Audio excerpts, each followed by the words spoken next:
Hello, geometry friends. You thought we were done with surface area of solids, but we are not. We are going to calculate surface areas of cones and pyramids as well. So we are first looking at this example in our notes from 8.7, surface area of a cone. So here we have, let me just move that over a little bit. Here we have a cone drawn out for us, and it says that the radius is 6 centimeters. I'm going to put that on our picture, or not. Let's try that again. There we go. And the L, which is the slant height, is 20 centimeters. Step 1. When we're finding the surface area of a cone, remember, we're not finding the inside of it. We're finding how much paper, essentially, wrapping paper, would take to cover it. And so what we're going to do first is find the area of the circular base. And to find the area of a circle, remember, it's pi times radius squared. Now, we can use the 3.14 instead of the pi, and we would get more of an approximate answer. If you wanted to be more precise, you would leave the pi in there. You could leave it as terms of pi and not actually use that pi in the calculator itself. Our radius is 6, so 6 squared, and that would come out to 36 pi if you left it in terms of pi, but I'm going to take my calculator and approximate it. So I'm going to do 3.14 times 36, which comes out to approximately 113.04 centimeters squared. So this would be the area just for the bottom portion of this cone. Step 2, fan out the lateral surface, which is all that slanty surface. Slice it into triangles, and you can create a parallelogram. So here you can see this was that length of 20 centimeters, that slanted length.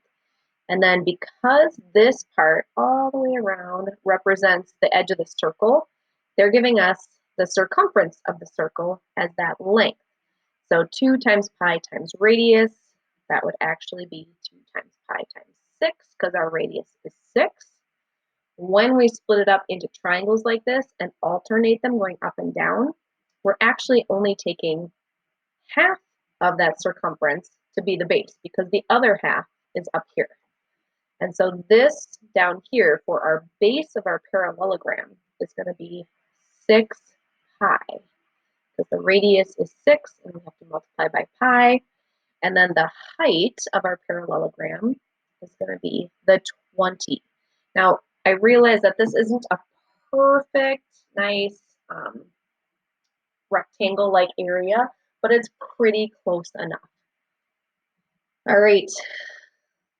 So what I'm going to do is I'm going to find the area of that rectangular-like parallelogram, which would be the base times the height.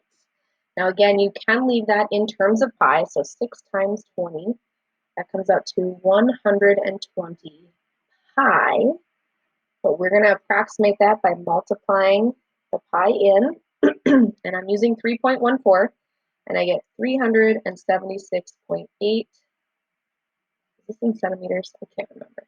Yep, centimeters squared. Okay, so that's the area of the slanted pointy part. So now all we have to do is combine the two areas together to get total surface area. So 113.04 plus 376.8.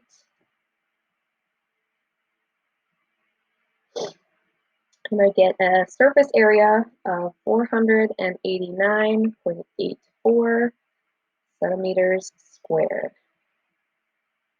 Okay, now if you had left this in terms of pi, let me just go back.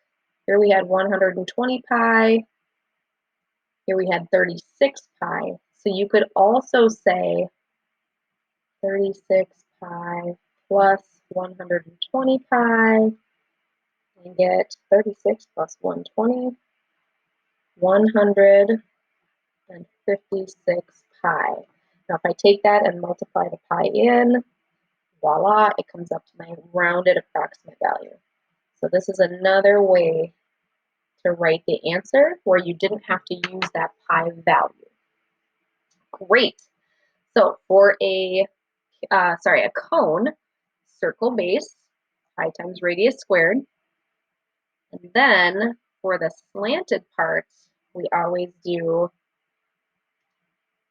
pi times radius times slant height. So that's the area of the lateral edges there. So that's a good formula to have for a cone. So maybe I should write this out in one total equation. That might be helpful. Surface area of a cone. We have pi times radius squared. That's the circle bottom. And then we're adding on pi times radius times the slant height.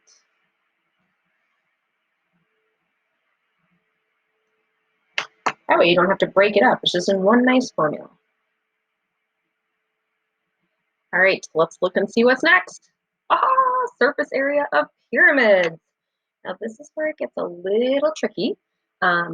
It's nice because pyramids are all just shapes we know, but a pyramid's base shape could be a variety of things.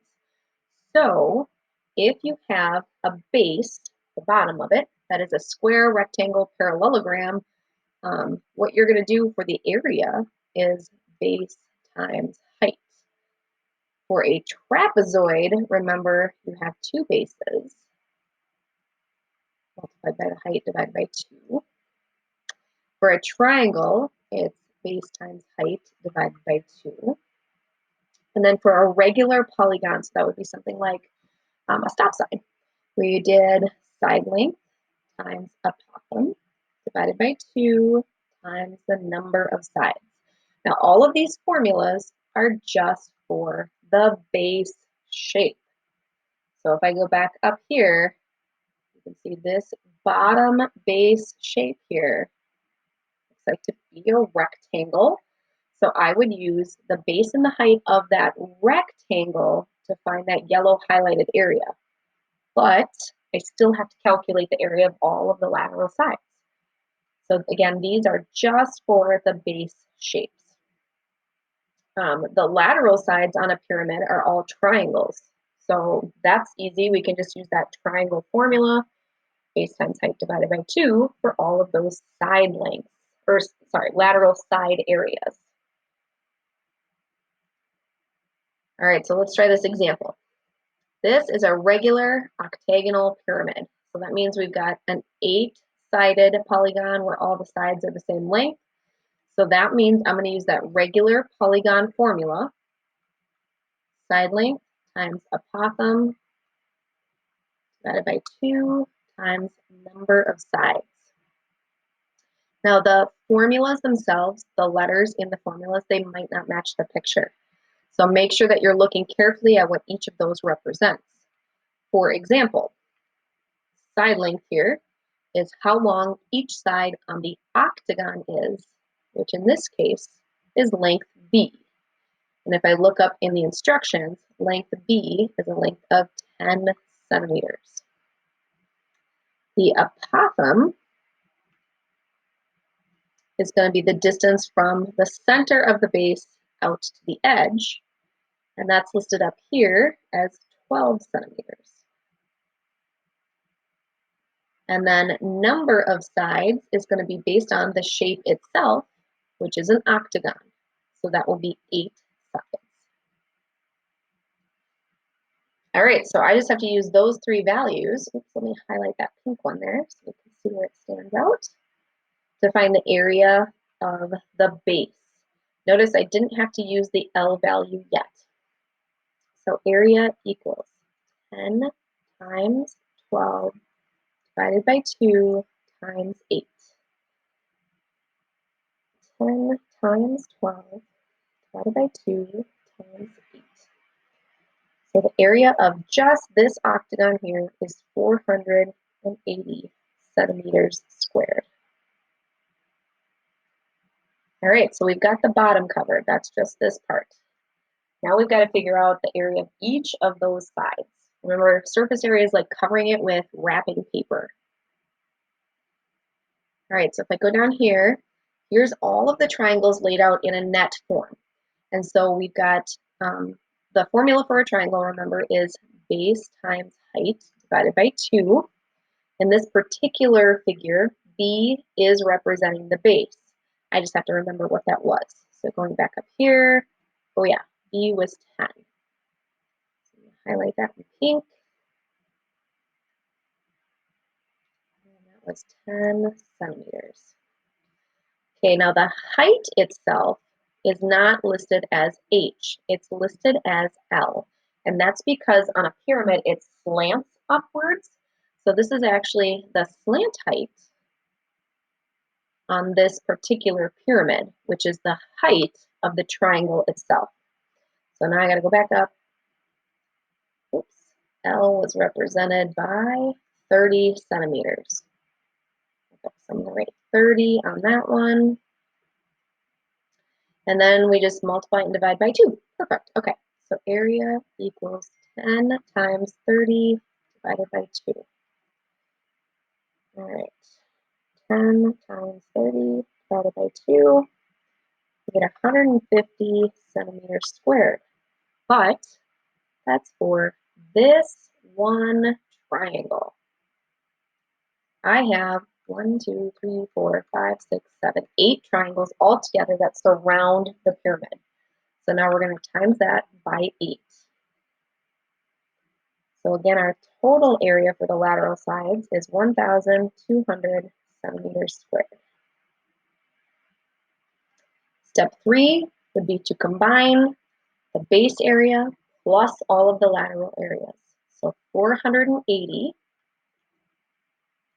plus 1,200. I get a total of 1,680 centimeters squared. And even though this is a 3D shape, we're using centimeters squared because we're calculating the surface area, not the volume.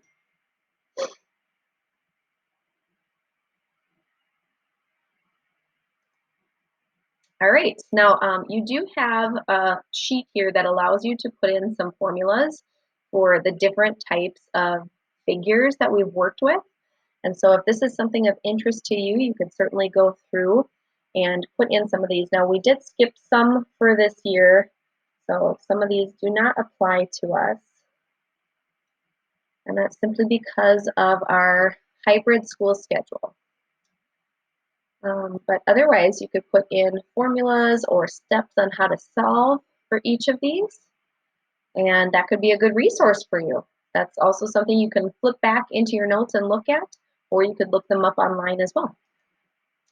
And that is our lesson for today. Thanks, guys.